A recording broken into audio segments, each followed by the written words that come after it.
Preguntas al pastor. Dios los bendiga. Aquí tenemos una entrevista más, una tercera entrevista más con el pastor Julián Nova, ¿verdad? Pastor, ¿nos puede decir en dónde está congregado, la dirección y el lugar donde pastorea usted, pastor? Sí, predicamos en la Iglesia Pentecostal Fe Apostólica y está ubicada en la 1830 7th Street en Perú, Illinois, 61354. Amén, pastor. Gracias, pastor, por otra entrevista más. A usted, pastor. muchas gracias. No le quiero quitar mucho su tiempo. Yo sé que está muy ocupado. Gracias. Es un tiempo muy especial, pero va a haber muchos ahí, pastor, que van a aprender, incluyéndome yo. Amén. Pastor, yo soy el primero. Pastor, pero bueno, vamos a esta entrevista de ahora nos vamos a enfocar en el evangelismo, pastor, ¿sí? Yo sé que usted puede enseñar aquí en su iglesia donde está, ¿cuál es su técnica que tiene más fuerte para evangelizar, para atraer almas? Estamos haciendo el uso del el evangelismo a través de las células. El acercamiento a través de los grupos de comunidad, de relación, de esos grupos de amistad. Grupos de amistad. Ok, eso para los que no entiendan, ¿verdad? Hay personas que no han ido a una iglesia, no leen la Biblia. La iglesia primitiva y la iglesia de los apóstoles, después de que el Señor Jesucristo ascendió al cielo, hacían células en casas, ¿verdad, pastor? Se juntaban en casas, tenían sus reuniones. ¿Para qué? Para atraer al que no conoce de Dios, ¿verdad, pastor? Sí, claro. Ese sistema. Ok, pastor, evangelizar por las redes sociales, ¿sí es evangelismo eso, pastor? Puede funcionar y alcanzar a las personas que tienen la necesidad, porque en el lugar donde viven no hay una iglesia hispana, por ejemplo. En el caso de nosotros aquí en Estados Unidos, están a mucha distancia y pues es un recurso que los acerca. Más sin embargo, no es la manera como el Señor desearía que lo hagamos. Pero gracias al Señor también por el uso tecnológico, porque a través de eso podemos llegar a muchas personas. En cierta forma, ¿verdad, pastor? Claro que sí. Pero la Biblia dice que no nos dejemos de congregar, ¿verdad? De acuerdo. O sea, ok, sí, pastor. Pastor, ¿dan ustedes estudios bíblicos aquí en la iglesia, pastor? De persona a persona, me refiero yo. Sí, hemos tenido la oportunidad de discipular. Eso es lo que conocemos como el discipulado. Ok. Es entrar a una sesión de... presencial, persona a persona, o con grupos mucho más pequeños y empezar a enseñarles. Aunque en los grupos celulares he optado también, cuando yo veo las personas, aunque yo preparo mis clases, pero yo veo personas que son de la congregación, los discipulo más que una reunión celular. O sea, yo me voy preparado de acuerdo a si solamente ese día llegaron creyentes o llegaron amigos. Okay. ¿Sí? Entonces, si llegaron amigos, es 100% evangelístico, enseñanza para una nueva alma. Pero cuando yo noto que en la reunión celular, pues fueron hermanos, servidores, líderes, lo que hacemos o lo que yo ya llevo preparado es un discipulado de formación. Entonces, aprovecho bien el tiempo. Sí. Sí, muy bien, lo correcto, sí, pastor. Pastor, las personas para las que no conozcan, no entiendan el bautismo, ¿qué tiene que hacer algo básico que necesita alguien para ser bautizado? ¿Qué es lo que les recomienda? Más bien, ¿qué la Biblia dice? Creer en el Señor Jesucristo. Serás salvo tú y tu casa. Lo primero que debe tener una persona es oír el Evangelio, porque la fe viene por el oír, ¿cierto? Y luego el oír la palabra nos lleva a creer la palabra. Y después de que nosotros llegamos a creer la palabra, que decimos, oiga, eso es cierto lo que la palabra está diciendo, debemos obedecer la palabra. Entonces, eso nos lleva al bautismo, primero al arrepentimiento, después al bautismo, y el Señor nos concede un regalo muy especial, que es llenarnos de su Espíritu Santo. Amén. Y el discipulado, por decir, usted llega un nuevo y llega emocionado por problemas o lo que sea, cree al bautismo, se le explica. ¿Qué tanto se le explica? ¿O qué tanto tiempo usted, para poderlo bautizar? Porque creo que no bautiza así nada más, porque sí, ¿verdad? Lo que hacemos cuando una persona recién llega y apenas está escuchando, pues debe recibir más información acerca de la palabra para que esté completamente convencido de lo que está haciendo. Yo me siento personalmente y les explico lo que significaría el arrepentimiento, el bautismo, lo que conlleva esta decisión, la responsabilidad que nos lleva a decidir en esto. Y en la medida que yo me doy cuenta cómo es su respuesta a la palabra, yo determino que la persona puede estar lista para ser bautizada. Hay personas que consideran tomar una serie de clases donde le enseñan santidad, doctrina, les enseñan mayordomía, les enseñan una cantidad de cosas antes del bautismo, pero yo considero, no diciendo que no es importante, sino más bien que no podemos estirarle los huesos a un niño recién nacido. Eso lo aprende en el proceso de crecimiento. Si ellos apenas van a nacer, ¿cómo les vamos a enseñar algo que no van a comprender? Entonces, el nacimiento es importante que ellos comprendan. Sí. Cuando los niños han nacido, podemos ahí sí ver y enseñarles para que crezcan bien. Amén. Entonces, hay áreas que yo no considero importantes que ellos sepan para bautizarse. Sí, ¿Ya? ¿De acuerdo? Sí. Pero que sí es importante que conozcan para bautizarse. ¿Quién es Jesucristo? ¿Cuál es su nombre? ¿Por qué debe hacerlo? ¿Qué es el arrepentimiento? Y etcétera, etcétera. Una cantidad de cosas tan importantes para el bautismo. Ok, entonces usted se va al grano, lo que es nada más bautismo y entenderlo, ¿verdad? Revelación del nombre de Jesús. Sí, sí, fíjese, pastor, bueno, la entrevista es para usted, ¿verdad? Pero un poquito de mí. Yo me pasé muchos años, dando estudios bíblicos, búsqueda de la verdad. Y yo discipulaba. Yo a veces a mi hijo se lo dieron hasta en 4, 5, 6 meses. Y muchos ya a la mitad lo quería. Ay, yo no le quería cortar y no ya. Pero ahora cuando viene con el pastor Aldo, no, en 3, 4, 5 visitas. De acuerdo. Y es lo que estoy haciendo y le estoy avanzando más. Unos se ganan, otros no, pero se les entiende bien. Y ya ahí tenemos un programa de discipulado en la iglesia. Que de acuerdo. Después. Y precisamente esa iba a ser la siguiente pregunta, pero pues ya la contestó, ¿verdad, pastor? Gracias, pastor. Pastor, ¿qué nacionalidades tiene usted en su iglesia? Gracias al Señor tenemos mexicanos, por supuesto, en nuestro estado de Illinois. Es una población bastante activa. Pero también tenemos colombianos, tenemos de Venezuela, venezolanos, países vecinos nuestros, tenemos ecuatorianos. También hemos tenido centroamericanos como de Guatemala, ¿verdad? Hemos tenido de Chile también, bendito Dios. Por supuesto aquí en los Estados Unidos. Y no tengo presente a alguien más. Honduras, también tenemos de Honduras creyentes. De varias partes. Sí, pastor. Y pastor, usted, bueno, ya tal vez en Colombia no, pero aquí creo que ya ha ministrado, pastoreado, evangelizado a diferentes culturas, ¿verdad? De latinos. Sí. ¿Cuál usted cree que son los más duros y los más fáciles? No generalizando, por supuesto. Pero nosotros como evangelistas sabemos cuáles son más. ¿Usted qué ha visto en esa área, pastor? Bueno, cada nacionalidad tiene sus, digo yo, sus ventajas y sus desventajas. ¿Verdad que sí? Porque con la manera como uno puede socializar con uno no es la misma manera con otros. El compromiso de los unos no es el compromiso de los otros. Yo he notado, no por generalizar, pero es algo que he notado, por ejemplo, en nuestros hermanos de Guatemala, los amigos que han venido de Guatemala, son personas muy sensibles a las cosas de Dios, ¿sí? Pero no son muy comprometidos, ¿de acuerdo? Les gusta más, por ejemplo, sus dialectos, sus reuniones con sus dialectos, y eso es algo en lo que considero que de pronto ha sido ¿cómo se dice? Una desventaja en nuestra congregación. No les hablamos a su idioma y ellos quisieran sus lenguas en la iglesia. Entonces, tal vez no se sienten muy a gusto, pero son muy sensibles a la palabra. ¿Sí? El hermano mexicano o las personas amigas mexicanas, pues la gran mayoría de México ha llegado con el religiosismo, ¿verdad? Yo soy esto y así, de aquí nadie me cambia.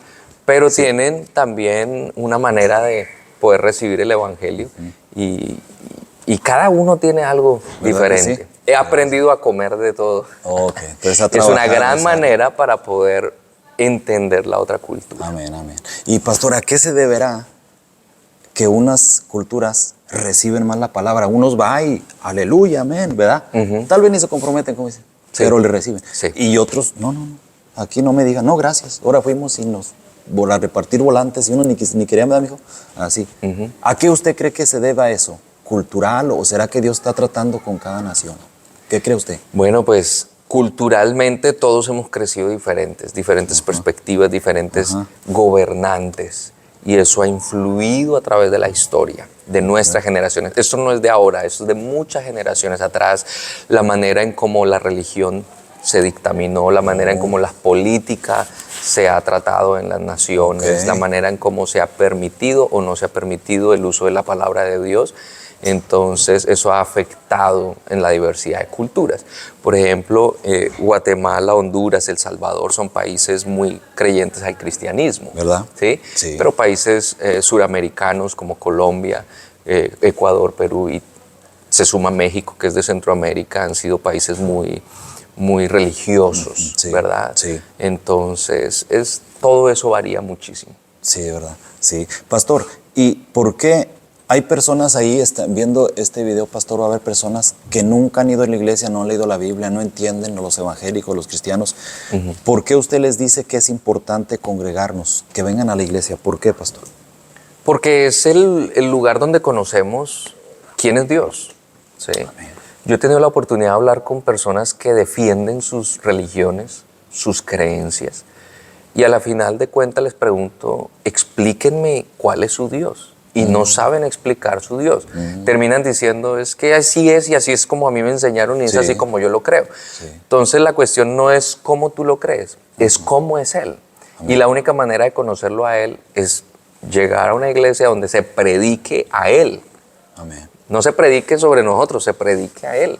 Sí, porque hoy las iglesias hoy modernas, hermano, solamente le predican a la gente para que se sientan bien, para que escuchen lo que quieren oír. Pero ¿dónde está el Señor Jesús? En los púlpitos se está yendo, no está la palabra predicada. Entonces, en el caso de nosotros, nuestra iglesia o nuestros concilios, deseamos predicar al Señor Jesucristo. Y cuando le decimos las personas congréguense es para que se relacionen con el Dios que predicamos, para que lo conozcan como nosotros lo hemos conocido, para que lo vean como nosotros lo hemos visto. ¿Cuánto yo deseo que la gente conozca a Dios como yo lo he conocido? ¿Estarían junto conmigo? No se irían para ningún lado. ¿De acuerdo? Entonces, pongo siempre el mismo ejemplo. Si usted, mi hermano, y yo salimos a tomar café todos los días, no más para hablarnos, usted va a empezar a conocerme, yo voy a empezar a conocer lo que le gusta, ahorita lo que lo no estoy le conociendo, gusta. pastor, en 3 Exactamente. entrevistas. ¿De acuerdo? Usted va a saber si a mí me gusta el café con azúcar o sin azúcar y cuántas de crema le echo o no le echo. Y va a llegar el punto en que usted va a hacer la orden por mí porque ya me conoce. ¿De acuerdo? Entonces, cuando venimos a la iglesia, conocemos más al Señor. Él ya nos conoce, pero nosotros necesitamos conocerlo a Él. Cómo Él actúa, cómo Él es, cómo Él piensa las cosas, cómo Él desea las cosas. ¿Podemos conocer a Dios? Claro que sí. Claro que sí. El que se humilla será exaltado, el que se exalta será humillado. Las cosas con Dios a veces son todas contrarias, ¿cierto? Corre una milla extra. Si ves a alguien necesitado, quítate la ropa y dásela, ¿verdad? Entonces son cosas como hasta contrarias que uno dice en la lógica humana, eso no cabe.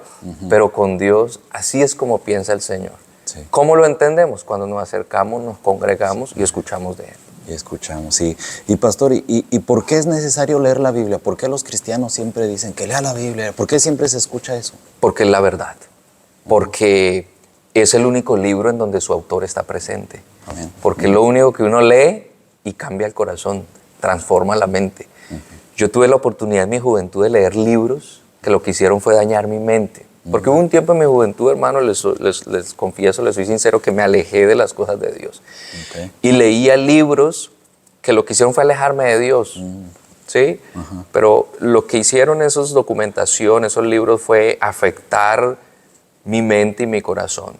Pero yo nunca sentí a los autores. En cambio, cuando yo leo la Biblia, yo siento que el autor está ahí hablándome. Yo siento que el autor está ahí aconsejándome, está dirigiéndome. ¿Quién escribió la Biblia, pastor? Una gran cantidad de hombres usados por Dios. Dice la palabra que la Biblia es inspirada por Dios, ¿cierto?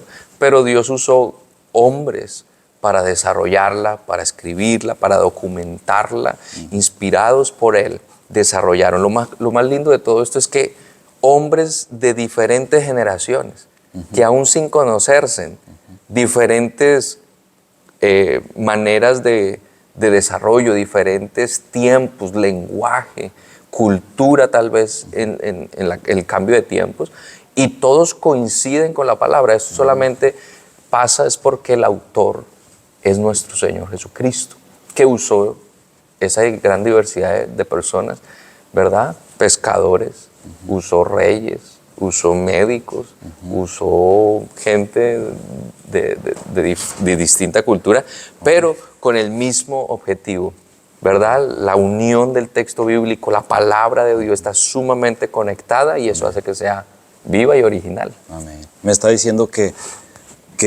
el que les estaba instruyendo era Dios a todas estas personas. Claro que sí, pastor. los inspiró. Oiga, pastor, y si yo soy una buena persona, soy buen esposo, soy buen papá, buen trabajador y todo, pero no me interesa a mí ir a la iglesia ni leer la Biblia, o sea, ¿Dios estará contento conmigo? ¿Se complacerá conmigo? Soy buena persona, no voy a la iglesia, no, pero yo soy una buena persona. ¿Y la persona que cree que va a ir al cielo?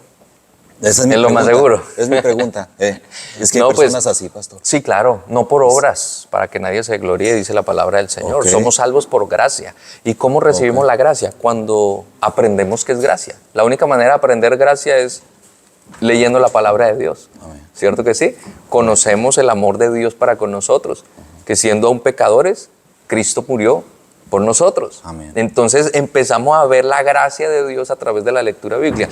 Es imprescindible, es necesario leer la palabra, atenderla, escucharla para que haya gracia y alcanzar la salvación. Amén. No hay manera alguna de llegar al cielo si no es por gracia. Amén.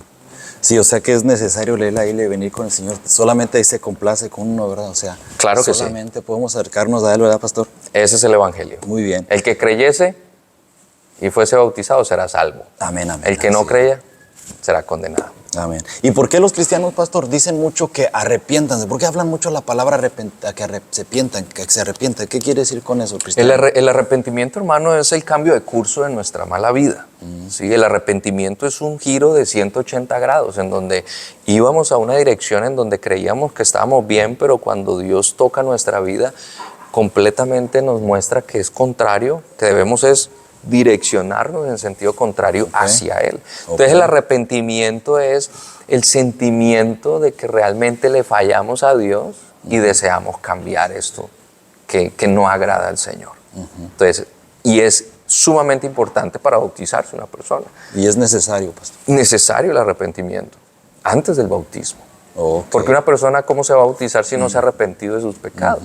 El bautismo es para lavar los pecados de los que ya se arrepintió Amén. y dejó de hacer, porque un verdadero arrepentimiento es sentir dolor por lo que hizo y no volverlo a hacer.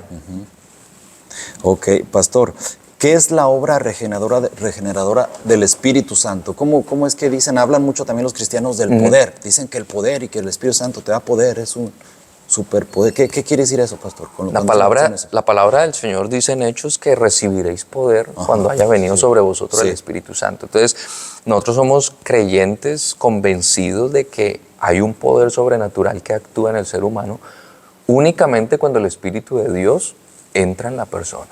¿Sí? Y es lo que enseñamos en nuestras iglesias, Amén. que es necesario ser revestidos del poder de Dios para poder ver cosas también grandes, maravillosas. ¿Cuántos desean ver milagros y no lo han visto?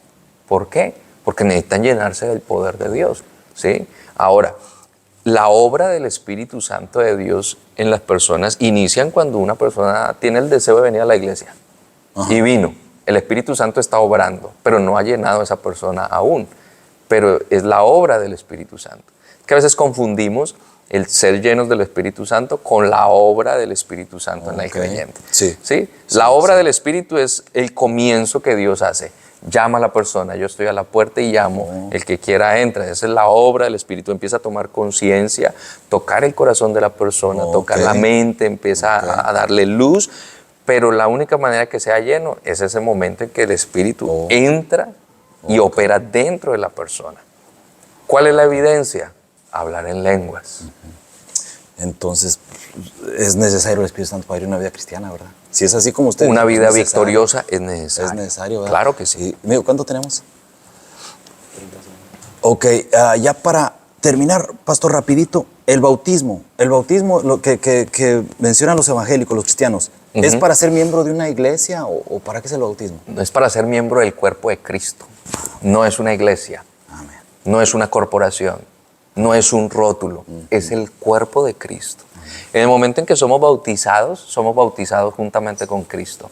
¿Cierto que sí? Amén. Su nombre es invocado, debe estar invocado el nombre de Jesús en el bautismo para estar sepultados juntamente con Él y asimismo resucitaremos con Él. Esa es la esperanza que tenemos todos.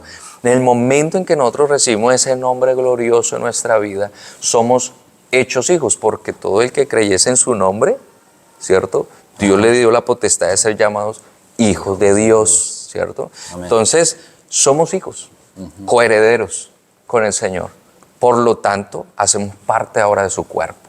Somos miembros del cuerpo de Cristo. Amén. Entonces, usted asiste a una iglesia, yo estoy aquí en otra congregación, Amén. Nuestros nombres de rótulos son completamente distintos, pero hay algo que hace que nos una y es que estamos en el mismo cuerpo, Amén. el cual es la iglesia, Amén. ¿cierto? Entonces somos el cuerpo de Cristo. Amén. Bueno, pastor, tengo más preguntas, pastor, pero ya se nos acabó el tiempo. Su nombre, pastor, y otra vez la dirección de la iglesia. Mi nombre es Julián Nova, predicamos en la iglesia Pentecostal Fe Apostólica y está ubicada en la dirección 1830 7th Street en Perú, Illinois, 61354. Gracias, pastor. Dios lo bendiga. Preguntas al pastor. Nos vemos en otra entrevista. Dios les bendiga.